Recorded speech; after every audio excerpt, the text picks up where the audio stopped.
শিক্ষার্থী বন্ধুরা, আশা করি তোমরা সবাই যে যেখানে আসো কুশলে আসো।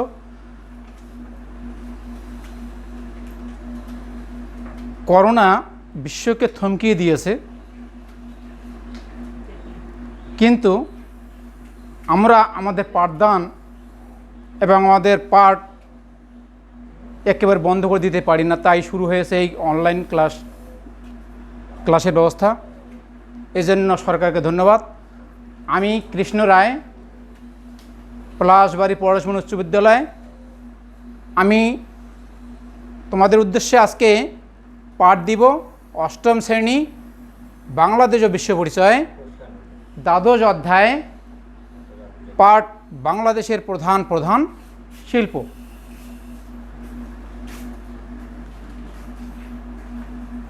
আমাদের বাংলাদেশ কৃষিপ্রধান দেশ,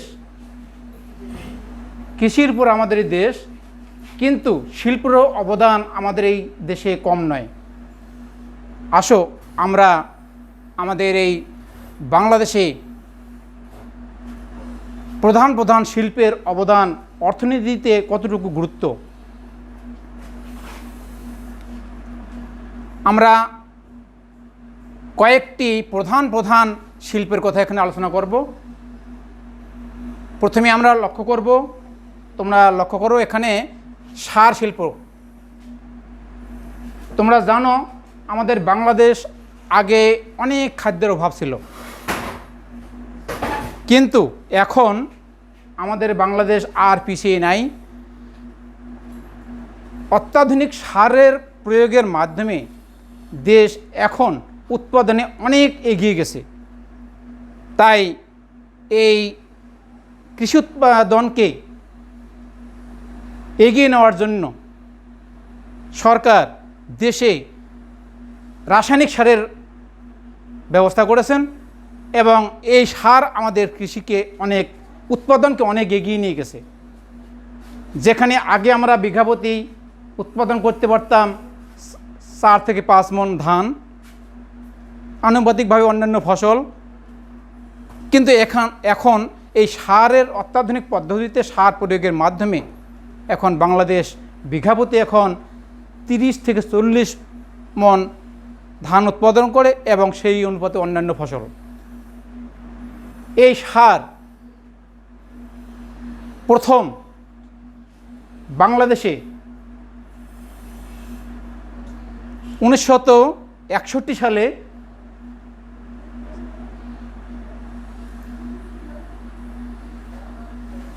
সিলেটে সার উৎপাদন কারখানা স্থাপন করে। এই সার আস্তে আস্তে আরও সার শিল্পের কারখানা অনেক বৃদ্ধি পায়, এবং এই সার প্রয়োগের মাধ্যমে দেশে আমরা এখন খাদ্যে স্বয়ংসম্পূর্ণ হয়ে গেছি। এখন আর আমাদেরকে বিদেশ থেকে খাদ্যশস্য আমদানি করতে হয় না। বাংলাদেশ এখন অনেক এগিয়ে গেছে, এখন বাংলাদেশ উন্নয়নশীল দেশে পরিণত হয়ে গেছে এই সার প্রয়োগের মাধ্যমে কৃষি উৎপাদন বৃদ্ধির ফলে। তাই আমরা আশা করব আমরা ভবিষ্যতে যেন এই নিত্য নতুন সার অত্যাধুনিক পদ্ধতিতে প্রয়োগ করে কৃষিখাতে ব্যাপক উন্নতি সাধন করতে পারি। দেশের অর্থনীতিতে সারের ব্যাপক অবদান। আসো আমরা চলে আসি কাগজ শিল্পে। কাগজ শিল্প তোমরা জানো, আগে মানুষ গাছের পাতায়, গাছের চামড়ায়, পাহাড়ে, বিভিন্ন ওয়ালে লিখে লিখে লেখরা প্রথম সূত্রপাত করেছিল। কাগজ আগে ছিল না। তারপরে কাগজ শিল্প আমাদের দেশে প্রথম চালু হয় 1953 সালে। চট্টগ্রামের কর্ণফুলী কাগজ মিল প্রথম বাংলাদেশে স্থাপন হয়। তারপরে দেশে এখন আস্তে আস্তে আরও অনেক বেশ কয়েকটি কাগজের কল স্থাপিত হয়েছে, যে কাগজে লেখরা করে আমরা এখন অত্যাধুনিক পদ্ধতিতে লেখরা চালিয়ে আমরা এখন কাগজ শিল্পে লেখরা আমরা অনেক এগিয়ে গেছি। এই কাগজ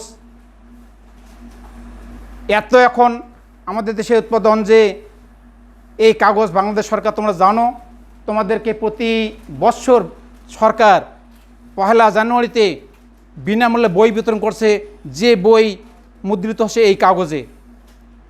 এই কাগজ দেশে উৎপাদন হয় বিধায় এত কাগজ সাপ্লাই দেওয়া সম্ভব হচ্ছে।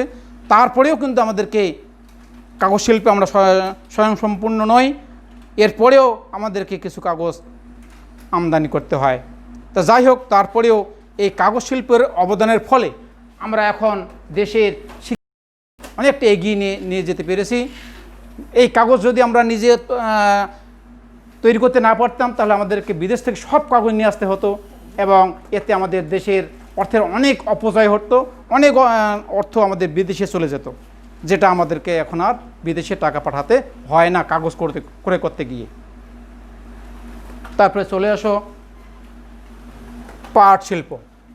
তোমরা জানো আমাদের বাংলাদেশে পাট আগে, তোমরা আমাদের এই পাটকে আগে বলা হতো গোল্ডেন ফাইবার, সোনালি আঁশ। এই পাট বিশ্বে নাম করে গেছে আমাদের এই বাংলাদেশ। এই পাট বিদেশে বিক্রি হতো, অনেক বৈদেশিক মুদ্রা অর্জন হতো আগে। এখন অবশ্য আগের মতো পাট উৎপাদন হয় না, এখন আমরা অন্যদিকে এগিয়ে গেছি। যাই হোক, এই পাট আগে কাঁচা পাট বিক্রি হতো, কিন্তু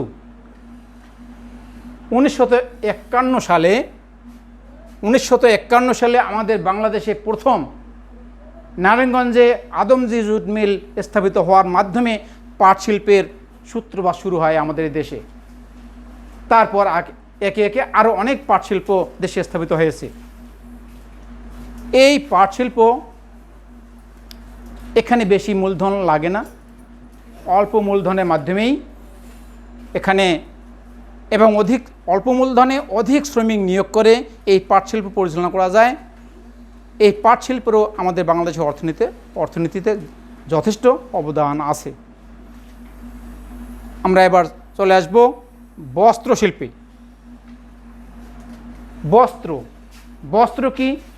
আমাদের যেটা আমরা ব্যবহার করি পরিধানের জন্য, এই বস্ত্র। এই বস্ত্র শিল্প দেশ বিভাগের আগে,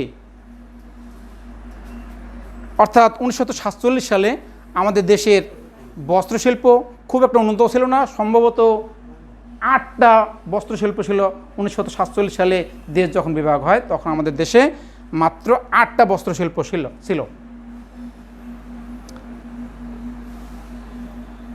এই বস্ত্রশিল্পের মাধ্যমে সুতা তৈরি হতো, কাপড় তৈরি হতো, যে কাপড় আমাদের দেশের মানুষের বস্ত্রের যে একটা চাহিদা, এটা পূরণ করতো এই বস্ত্রশিল্প। এখানেও বেশি একটা মূলধনের দরকার হয় না, অল্প মূলধনে অধিক শ্রমিক নিয়োগ করে এই পাট শিল্পকে আমরা এগিয়ে নিয়ে যেতে পারি। এরপরে চলে আসো সিমেন্ট শিল্প। সিমেন্ট এর অবদানের কথা বলা যায় না। দেশ এখন এগিয়ে চলেছে, উন্নয়নশীল দেশে পরিণত হয়েছে আমাদের দেশ উত্তরোত্তর উন্নতির দিকে চলে যাচ্ছে। দেশে এখন আর কাঁচা বাড়ির সংখ্যা দিন দিন কমে যাচ্ছে। সিমেন্ট, রাসায়নিক গ্যাস এবং চুনাপাথরের মাধ্যমে সিমেন্ট তৈরি হয়। এই সিমেন্ট দিয়ে পাকা দালান, বাড়ি, শহর তৈরি, বিল্ডিং বাড়ি, সব ক্ষেত্রে সিমেন্টের দরকার।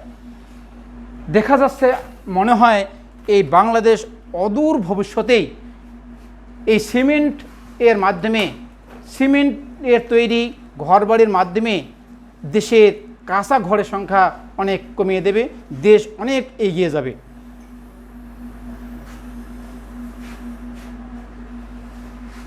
এই সিমেন্ট শিল্প বাংলাদেশে প্রথম স্থাপিত হয় 1940 সালে। এই 1940 সালে প্রথম সিমেন্ট শিল্প বাংলাদেশের প্রথম চালুর মাধ্যমে তারপরে এখন আস্তে আস্তে আরও অনেক সিমেন্ট শিল্প তৈরি হয়েছে। যে সিমেন্ট দেশের চাহিদা পূরণ করতে ব্যর্থ হচ্ছে। যে সিমেন্ট আমরা দৈনন্দিন আমাদের কাজে লাগাচ্ছি, বাড়িঘর তৈরি করতেছি, পাকা বাড়ি, বিল্ডিং, নগরায়ন অনেক কিছু তৈরি হচ্ছে এই শিল্পের মাধ্যমে, এই সিমেন্ট শিল্পের মাধ্যমে। এই সিমেন্ট দেশের চাহিদা পূরণ করতে ব্যর্থ, তারপরে আমাদেরকে বিদেশ থেকে সিমেন্ট আমদানি করতে হয়। আমরা আশা করব আমরা যেন আমাদের দেশে আরও বেশি করে সিমেন্ট শিল্প কারখানা তৈরি করে বিদেশ থেকে শিল্প যাতে আমাদেরকে আনতে না হয়, আমরা এদিকে জোর দিব এবং আমাদের দেশটাকে অত্যাধুনিক ঝকঝকে দেশে পরিণত করব, ভাঙ্গা ঘর রাখবো না। এরপরে চলে আসি চিনি শিল্প। আমরা যে দৈনন্দিন চা খাই এবং বিভিন্ন ক্ষেত্রে যে চিনির ব্যবহার করি, এই চিনি তৈরি হয় আখ থেকে। এই চিনি শিল্প আমাদের এই বাংলাদেশে প্রথম স্থাপিত হয় 1933 সালে, সম্ভবত এটা নাটোরে প্রথম, বাংলাদেশে প্রথম চিনি শিল্প স্থাপিত হয়। তারপরে দেশে এখন সম্ভবত 17টা চিনি শিল্প স্থাপিত হয়েছে, আরও যেন দেশে চিনি শিল্প স্থাপিত হয় এবং দেশের চিনি শিল্পের উত্তরোত্তর উন্নতি সাধন হয় এবং দেশের চিনির অভাব পূরণ করে। তোমরা অবাক হবে যে এই চিনি এত শিল্পের মাধ্যমে চিনি উৎপাদন করার পরেও আমাদেরকে বিদেশ থেকে, অন্য দেশ থেকে চিনি আমদানি করতে হয়। বিশেষ করে ইন্ডিয়া থেকে তো আমাদের চিনি না আনলেই আমাদের সমস্যা হয়ে যায়। যখনই ইন্ডিয়া থেকে আমাদের চিনি আসা বন্ধ হয়ে যায়, তখন আমাদের দেশের চিনির দাম বেড়ে যায়। আমরা যেন চিনি শিল্পে এগিয়ে যাই, আমাদের জন্য বিদেশের উপর নির্ভরশীল হতে না হয়, আমরা তাই চিনি শিল্পের যাতে প্রসার ঘটে এদিকে আমরা চেষ্টা করব দেশটাকে এগিয়ে নেওয়ার। এরপরে আমরা চলে আসবো পোশাক শিল্প। পোশাক শিল্পের কথা বলে শেষ করা যায় না। আমাদের বাংলাদেশ পোশাক শিল্পে এখন অনেকটা এগিয়ে গেছে। সারা দেশে অনেক অনেক পোশাক শিল্প তৈরি হচ্ছে, যেখানে লক্ষ লক্ষ শ্রমিক, লক্ষ লক্ষ ছেলে মেয়ে এই পোশাক শিল্পে শ্রম দিয়ে তাদের পরিবারকে কিছুটা সচ্ছলতার দিকে এগিয়ে নিয়ে যাচ্ছে। শুধু তাদের পরিবারই সচ্ছলতার দিকে এগিয়ে যাচ্ছে না, এই পোশাক আমাদের দেশে বিশ্বে সুনাম অর্জন করেছে। এই পোশাক তোমরা জানো, বিশ্বের মধ্যে ধনী দেশ আমেরিকা, এই আমেরিকা পর্যন্ত আমাদের এই পোশাক রপ্তানি হচ্ছে এবং আমেরিকা থেকে আমাদের অনেক বৈদেশিক মুদ্রা অর্জিত হচ্ছে এই পোশাক শিল্পের মাধ্যমে। এই পোশাক আমাদের লন্ডনে বিক্রি হয়। আমাদের বাংলাদেশ এখন আর সেই আগের সেই দুর্বল দেশ নয়, আমরা পোশাক শিল্পে অনেক এগিয়ে গেছি। আমাদের পোশাক বিদেশে আমেরিকায়, লন্ডনে বিক্রি হয়, এটা কি কম গর্বের কথা? আমরা আশা করি আমাদের এই পোশাক শিল্প দেশে বেকার সমস্যা দূর হোক, দেশের অর্থনীতিতে উন্নতি সাধন হোক, বাংলাদেশে এগিয়ে যাক। চলে আসি ঔষধ শিল্প। জীবন মানেই ওষুধের দরকার, ওষুধ ছাড়া চলে না। বিশ্বে অনেক হাজার হাজার লক্ষ লক্ষ কোটি কোটি মানুষের অসুখ লেগেই আছে, আর এই অসুখের সমাধান হচ্ছে ঔষধ। এই ঔষধ শিল্প আমাদের দেশে অনেক ঔষধ তৈরির শিল্প তৈরি হয়েছে। তারপরে আমাদেরকে বিদেশে হয়তো অল্প কিছু ঔষধ বিদেশ থেকে আমদানি করতে হয়, আবার মাঝে মাঝে নাকি আমরা আবার ঔষধ বিক্রিও করি বিদেশে। যাই হোক, এই ঔষধ আমাদের দৈনন্দিন দরকার। ঔষধ শিল্প আমাদের অর্থনীতিতে অনেক গুরুত্বপূর্ণ ভূমিকা রাখছে। আমরা এবার চলে আসব চামড়া শিল্প। চামড়া, আমরা হয়তো মনে করতাম এই যে আমাদের গৃহপালিত পশু গরু, মহিষ, ছাগল, এই গরু মহিষ, ছাগল বা অন্যান্য যত পশু আছে, এদের চামড়াগুলা আমাদের চামড়া শিল্পে ব্যবহার হয়। এই চামড়া শিল্পে এই চামড়া দিয়ে ব্যাগ, জুতা, আরও অনেক কিছু তৈরি হয় এই চামড়া দিয়ে। আজ চামড়ার ব্যাগ, চামড়ার জুতা কে আমাদের বিলাসদ্রব্যে পরিণত হয়েছে। এই চামড়া শিল্প আমরা পিছিয়ে নাই, আমাদের দেশে অনেক চামড়া শিল্প তৈরি হয়েছে। এই চামড়া শিল্প দিয়ে, চামড়া শিল্প থেকেই আমাদের দেশ অনেকটা অর্থনীতিতে সুবিধা পাচ্ছে। চা শিল্প, চা, আমরা যে অবসর আমাদের ক্লান্তি দূর করার জন্য আমরা যে চা খাই, এই চায়ের পাতা থেকে সেখানে চিনি মিশ্রণ করে চা তৈরি হয়। এই চা আমাদের দেশের বিভিন্ন জায়গায় চা উৎপাদিত হয়। চায়ের অনেক বাগান আমাদের বাংলাদেশে আগে চট্টগ্রামেই ছিল, এখন কিন্তু শুধু চট্টগ্রামই না, এখন সিলেট, এমনকি আমাদের এই দিনাজপুর, পঞ্চগড়, কী বলা চলে, তেঁতুলিয়া, এইদিকে অনেক চায়ের বাগান তৈরি হয়েছে। এই চা শিল্পেও এই চায়ের গাছ থেকে, চায়ের পাতা থেকে যে চা তৈরি হয়, এর জন্য আমাদের বাংলাদেশে বিভিন্ন জায়গায় অনেক চা শিল্প তৈরি হয়েছে। সেখানে অনেক আমাদের চা বিক্রি করে আমরা অনেক অর্থ উপার্জন করতে পারি এবং আমাদের দেশের চাহিদা পূরণ করতে পারি। আমরা চলে আসবো এবার তুলা শিল্প, যেটা হচ্ছে এই তুলা শিল্প আমাদের বাংলাদেশের বিভিন্ন জায়গায় তুলার চাষ হয়। এই তুলা দিয়ে লেপ, তোশক, কাপড়, আরও অনেক কিছু তৈরি হয়। এই তুলা শিল্প আমাদের আরও এগিয়ে নিয়ে যেতে হবে এই তুলা শিল্পকে। এরপরে আমাদের চলে আসি আমরা সর্বশেষ চিংড়ি শিল্প। চিংড়ি হচ্ছে একটা মাছ। এই মাছ বিদেশে রপ্তানি করে আমরা অনেক বৈদেশিক মুদ্রা অর্জন করি। তাই এই চিংড়ি মাছকে আমরা বলি সাদা সোনা।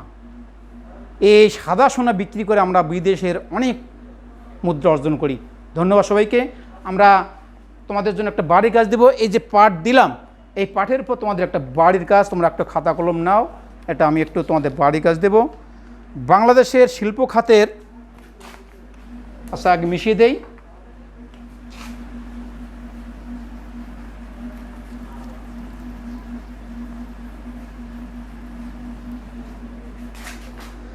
খাতা কলম নাও তোমরা।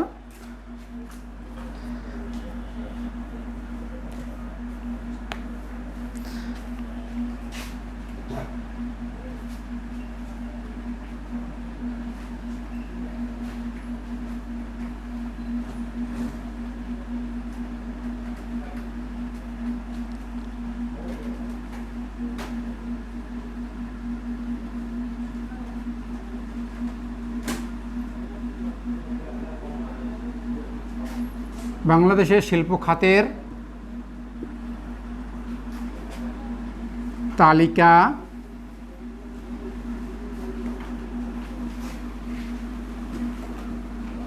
প্রণয়ন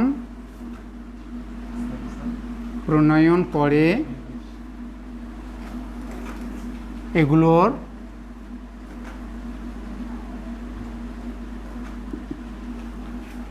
গুরুত্ব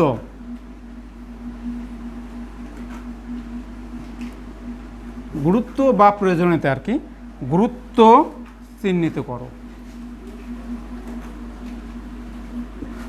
তোমরা বাংলাদেশের শিল্প খাতের তালিকা প্রণয়ন করে এগুলোর গুরুত্ব চিহ্নিত করো। এটা তোমার বাড়ির কাজ থাকলো, এটা তোমরা জেনে আসবে এবং অন্যান্য পাঠও তোমরা চালিয়ে যাবে। আজকে তো আসি, ধন্যবাদ।